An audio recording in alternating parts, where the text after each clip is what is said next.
Facebook से विशाल कुमार त्रिपाठी जी हैं जो अच्छा प्रश्न किए हैं कि मृत्यु के समय पर कौन कौन से दोष देखे जाते हैं। क्या मृत्यु के समय पर भी ऐसा कोई योग, अशुभ योग या अशुभ घड़ी बन जाती है या ऐसा समय हो जाता है या कोई तिथि वार नक्षत्र या कोई ऐसा योग बनता है जिससे मृत्यु को प्राप्त होते हैं तब दोष लग जाता है। तो मैं आपको उत्तर शास्त्रोक्त प्रमाण सहित दूंगा। अपने शास्त्रोक्त प्रमाण सहित ही प्रश्न का उत्तर मांगा है। देखिए, जो यह विषय है गरुड़ पुराण, धर्म सिंधु, कात्यायन स्मृति और गृह सूत्रों में विस्तार से बताया गया है। विशेषकर नारायण बलि, एकादशा श्राद्ध एवं अपमृत्यु शांति कर्मों में भी ये अच्छे से बताया गया है, तो आप ध्यान से श्रवण करें। मृत्यु के समय पर जो आधारित दोष हैं जिन्हें काल दोष भी कहा जाता है, गरुड़ पुराण में पूर्व खंड में अध्याय 10वां अथवा 11वां भी हो सकता है, आप देख सकते हैं। अशुभे काले मृत्युर्यः प्रेत योनि गतो भवेत्, नारायण बलिम तस्मै दद्यात् दोष विनाशनम।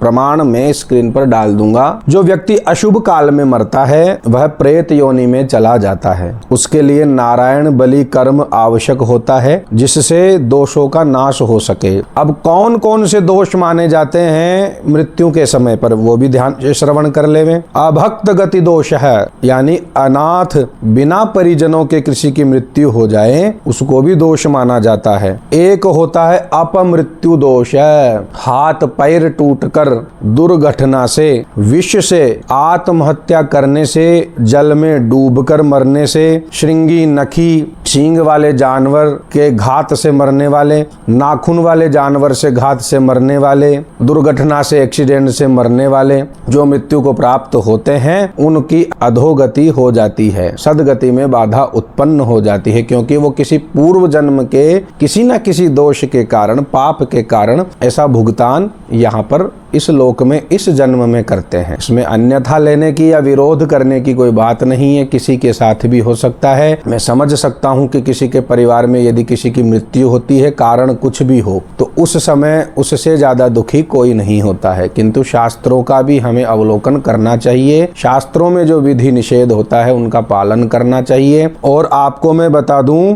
अग्निना व जलस्थाने शस्त्रेण व विषयोशतः एते दोषा प्रकीर्यतन्ते यस्तु नारायण बलि कृतः, धर्म सिंधु में प्रमाण प्राप्त होता है। एक और दोष है, घर में गर्भवती स्त्री, मरण या जन्म के सूतक में काल में मृत्यु होती है, सूतक काल में मृत्यु होती है, उसका भी दोष माना गया है। ग्रहण काल के दौरान भी मृत्यु का दोष माना गया है, जिसे ग्रहण दोष का काल भी कहते हैं। स्थान दोष का काल भी लगता है मृत्यु में, जैसे शौचालय, रसोई, नदी में, जल में या नीच स्थानों में, अशुभ स्थानों में, म्लेच्छ देशों में मरने पर भी सदगति प्राप्त नहीं हो पाती है। काल रात्रि दोष भी होता है। अब इनके प्रायश्चित के लिए आप सुनिए, इसका भी प्रमाण प्रस्तुत करता हूँ। गरुड़ पुराण में यह विशेषतः उल्लेखित है। नारायण बलिम कुर्यात् प्रेतोत्तारण कारणम काल दोष प्रशमनम तद्वा पितृमोचनम।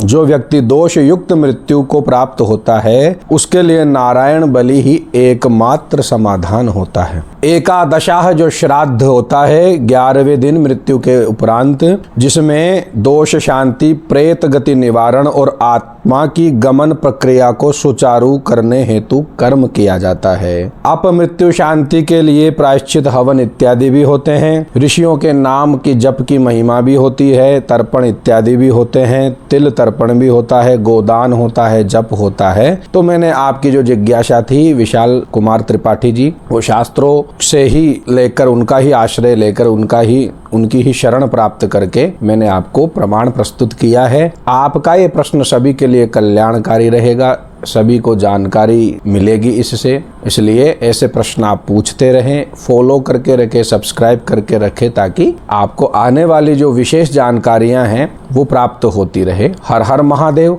नारायण नमश्चंडिकाय।